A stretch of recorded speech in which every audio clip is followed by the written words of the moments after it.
All right, so at this point, you should have a cooled down dye bath. So when you have all the dye stuff in the water in a container, it's called a dye bath. And so you should have brought everything to a boil first, simmer for an hour, and now let it cool down a little bit. This next step is optional, and it's actually going to be why we want to cool everything down is because you want to reach in here with gloves and pull apart some of the skins, and especially pull apart the actual pits. So the pits is where a lot of the color comes from, and I've actually let enough time go by where you don't really see much color left. You can see that it's like a little bit tan, but in some parts it's actually pretty close to white.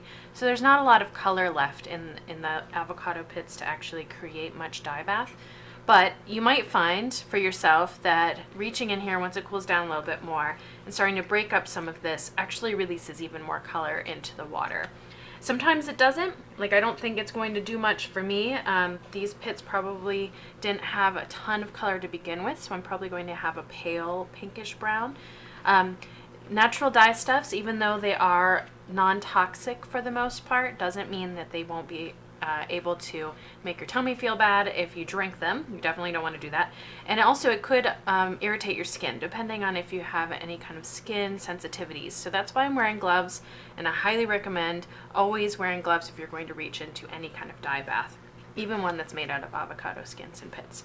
So if you were to find out when you reached in here and you started opening up these pits that there's a lot of color left, then I would break these up and actually leave them in here and let the warm water really peel out all of that color that you can. For me, there's just not a lot of color left, maybe some, but for our purposes and for this video, I'm going to actually start taking this out and just call this color the color that we're going to end up with. So I can, since I'm wearing gloves, I can just reach in there and kind of grab everything. If you decided you were going to kind of skip this part and not break anything up, then what you could do is actually use one of your kind of skimmers, and this can speed up the process and really take stuff out. And you can see I have an empty container right here to help me with keeping some of that, keeping my workspace clean. And I'm just going to put it here. And if some little particles remain, that's okay. Even if your fabric touches them, it's not going to be a big deal. And I'm just going to reach in here and grab what I can that's left. Sometimes I just put everything in all at once, even the fabric, and that's called an all-in-one dye bath. So if you really wanted to, you could also do that next time you try to do some natural dyeing, is just put everything into the dye bath. Sometimes you get a few more marks on your fabric because it might have touched a skin or a pit and then more color rubbed off in an area, but that doesn't have to be a bad thing. So I have my pre-soaked water right here, pre-soaked fabric right here, and what I'm going to do is add it to the dye bath now that pretty much all of the dye stuff is out. And really importantly, if you're not wearing gloves, use a spoon. If you're wearing gloves and the water's cool enough, you can just use your hands. But you need to really push down that fabric. What it likes to do is create little air pockets. Fabric really wants to just float at the top, and if there's air pockets, then that is exactly where you're going to have a spot of a lighter color or white remaining.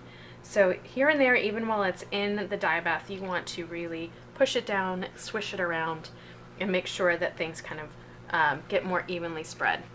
So you can see my really, really white fabric has already started taking on some of the creamy color of the avocado, but it does need time.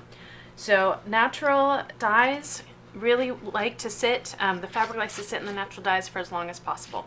So I'm going to leave these overnight, and then in the next video you're going to be able to see both how the tea worked out on the fabric in the passive heat overnight as well as in the avocado. So what I recommend for you guys is just once you have all the dye stuff out, that can go in your compost or your trash, put your fabric inside of your still warm dye pot and leave that overnight, and then see what happens, see what color you get.